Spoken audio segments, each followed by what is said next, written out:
Well, Carrie, you're a funny man because that device was actually mine, but we're going to get to it in just a second. So what do the Grand Ole Opry, Fine Wine, and Soul have in common? They are the starting points for many of the artists who are releasing new music this week. Kick-steppin' musical genius. Taron Cochrane is now here to discuss some of his favorites. Yeah. Now, I led with kick-steppin' because of your Kid and Play roots. Yeah, definitely. Yeah, old school nice. 90s hip-hop. Yeah, for sure. Well, somebody who's not into 90s hip-hop, but from the Grand Ole Opry, Blake Shelton. Tell us about him, what he's going to be releasing this week. Yes, today Blake Shelton has a new album out based on a true story. Country artist Blake Shelton. A lot of people will recognize him from The Voice. He's going into his 4th season on the show. He's going to be the upcoming co-host of the American Music Awards on April 7th. His first single, Sure Be Cool If You Did. The new album he has out now is kind of a lighter album. Not actually based on true stories, but it also features a song called Granddaddy's Gun, which is a cover of Red Atkins, which Aaron Lewis from Stained also covered. So it's a lighter album, it's a fun album, and it should be a pretty good album.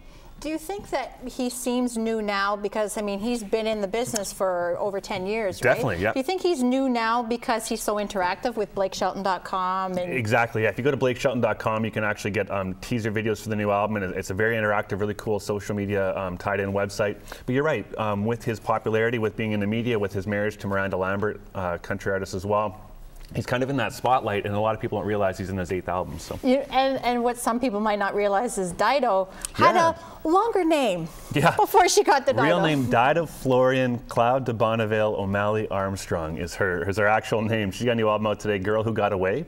The first single, No Freedom, it has the common Dido trait when she sings, which is that softer, whispery of a voice. An amazing voice to listen to. But the thing about this album is that it actually has more of an electronic feel. It was recorded over 5 years, some of those songs being recorded in a hotel room in California. Wow. Now, people might have said that about Depeche Mode when they first started. I back in high school. That's the reason why I had this device. When I first got Depeche Mode on my double cassette, this is what I would listen to it on, and I had to bring it in because I used to go for a run with this piece of business. Now is this little guy. So tell us about Depeche Mode. When I was in high school, they nicknamed them Depressed Mode because their music was so down. Yeah, Are they changing it this time around? Yeah, their new album out today, Delta Machine. Their new single, the first single, Heaven, is a little bit of a ballad type. The second single, though, Soothe My Soul, is actually more tied into the sound of Personal Jesus. Depeche Mode started in the 80s when the cassette tape was big, as we see here.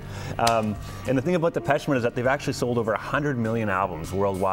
VH1's called them one of the 50 greatest bands of all time, and people are actually saying that this album is the most energetic and vigorous album in 15 years. Yeah, well, Depeche Mode's Personal Jesus was actually banned in my high school because I went to a Catholic high school. Well, anyway, not for that. Thank you for joining us, Taron. It's always a pleasure. Yeah, thanks for I'm glad that we had a chance to chat, but still ahead, if Carrie's not funny enough in his weather reports, here's his morning smile. Look at those two.